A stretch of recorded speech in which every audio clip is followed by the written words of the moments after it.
de los geeks españoles más influyentes de la red para una rueda de preguntas en el bar O2 Experience de Madrid, mientras se someten a una refrescante sesión de inhalación de oxígeno. Ellos son Enrique Dans, blogger especialista en nuevas tecnologías; Álvaro Ibáñez, Albi, uno de los fundadores de microservos.com; Jonan Basterra y Marcos Morales, fundadores del blog pixelydixel.com. Como líderes del fenómeno weblog en España, ¿qué diferencias encontráis entre los blogs estadounidenses y los españoles y europeos? Si cogieras las listas de blogs más populares, digamos, en inglés y en español, cada uno tiene su equivalente, ¿no? Entonces, por ejemplo, tendrías Slashdot que has mencionado, pues tiene su equivalente en barra punto, que prácticamente son iguales y utilizan casi el mismo software, y están basados en comunidades, por ejemplo, que envían noticias, etc. Tienes MoinBoing y tienes Microservos, mucha gente los ha comparado porque son blogs donde escriben varios autores, los temas son así un poco de tecnología, variados y tal, ¿no? Entonces, prácticamente todos esos blogs temáticos tendrían su personaje equivalente en español y en ese sentido no habría muchas diferencias. Sí, el tema de las referencias que decía Enrique es cierto, ¿no? Pero poco más, ¿no? No creo que haya una diferencia enorme que digas claramente son muy diferentes por esto, por lo otro, sino que tienen los mismos temas, los mismos gentes. Los temas tecnológicos, por ejemplo, son igual de populares allí que aquí. O sea, que en ese sentido son bastante parecidos. Hoy en día tener un blog es lo más fácil del mundo, pero a veces mucha gente lo utiliza para dañar a la competencia o incluso difamar. ¿Creéis que debería existir algún tipo de regulación? Para nada. Yo creo que la potencia de los blogs es exactamente que cualquiera puede escribir lo que quiera. Luego se limita en que la gente lo lea o no. El interés o la calidad de los contenidos hacen que un blog sea importante o no. Entonces ellos mismos, si están difamando, pues se caerán por su propio peso.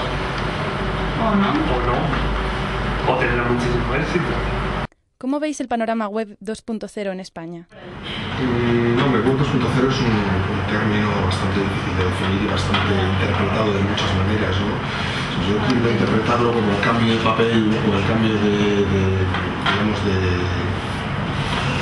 relación en la participación de una web 1.0 o de una web convencional en la que la dirección de la comunicación era siempre unívoca, era siempre del emisor de la comunicación hacia los lectores. Y ahora, pues cada vez más comunicación participativa, una participación de los lectores, un contenido generado por los que antes llamábamos lectores, y que de hecho, pues eso, el hecho de llamarles lectores es, si tienes un contrasentido con respecto a la denominación de Web 2.0, ahora son lectores, participantes, son muchas más cosas, ¿no? Y en ese sentido yo creo que hay iniciativas francamente interesantes que muchas veces son reflejo de cosas que se han visto en otros sitios, que se han probado en mercados a lo mejor más evolucionados o que han ido por adelante en ese concepto, y en otros casos son experimentos muy divertidos. Y simplemente creo que cada blog en este momento pues, tiene una dinámica que lo convierte, el blog por definición pues, tiende a ser un medio dentro de lo que podríamos llamar 2.0, ¿no? Por la bidireccionalidad y por algunos otros factores, y creo que hay experimentos en ese sentido en España muy interesantes. ¿En nuestro país cuesta mucho recibir una inversión de capital de riesgo o es que hay pocas empresas en las que merezca la pena invertir?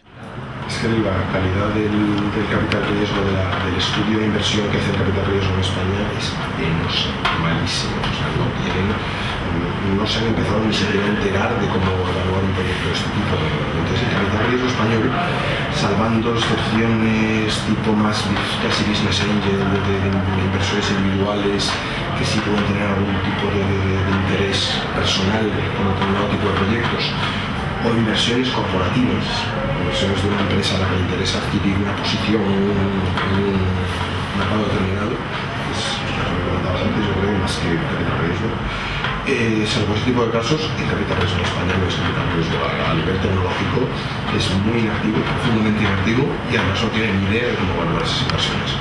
Lo cual está pues, llevando una falta de dinamismo en este sector muy importante. Lógicamente, si tienes un proyecto razonablemente bueno, con una idea original o interesante y tal, te tienes que ir necesariamente a buscar el capital afuera de España.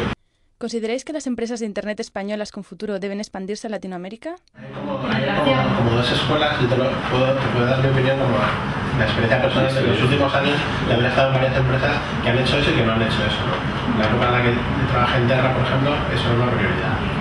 ¿Por qué? Porque Telefónica dominaba también Latinoamérica y decía, vale, todo el negocio de internet me lo voy a llevar a Latinoamérica, lo cual te supone unos problemas de expansión y de trabajo y de gente, etcétera, tremendos, ¿no? Entonces, tienes de Twitter Terra, que es una gran empresa de internet y que existe en toda Latinoamérica. Y luego, por ejemplo, trabajando en la época en la que estuve en ya.com, se analizó esa posibilidad y se dijo, no, es lo último que deberíamos hacer. No expandete por Europa porque económicamente tiene más sentido, ¿no?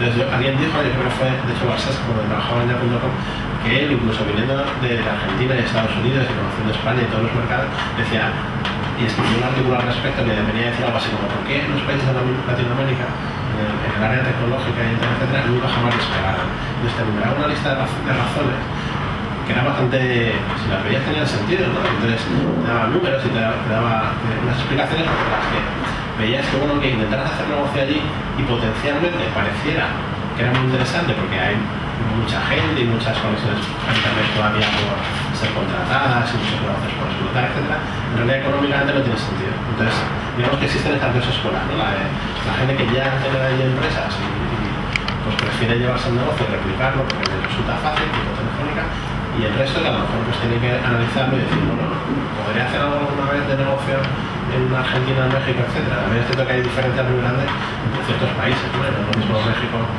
que algunos de los otros países pequeños, ¿no? Pero aún así es muy significativo, ¿no? A mí aquella historia de decir, bueno, ¿vamos a Latinoamérica o no? Con ciertos negocios, pues aunque el idioma parezca que une y que te hace las cosas fáciles, en realidad, cuando luego lo examinas, ni el idioma es tan parecido, ni la gente es tan parecida, tienes problemas de moneda, para hacer e-commerce es tremendamente complicado, tienes problemas de aduanas, bueno, al final es una decisión un poco estratégica, pero complicada. ¿Sí? Después del fenómeno blog y la web 2.0, ¿cómo veis el futuro de Internet? España tiene todavía mucho camino que caminar. Siempre está claro que iremos detrás de todo lo que ocurra en el mundo anglosajón. Hay, como hemos estado hablando antes, hay poquitas iniciativas realmente innovadoras, que esa web 3.0 que tú dices, hay pocas iniciativas en España de gente que haga cosas novedosas en ese aspecto. Yo creo que nos queda mucho por andar, solo hay que ver lo que están haciendo fuera.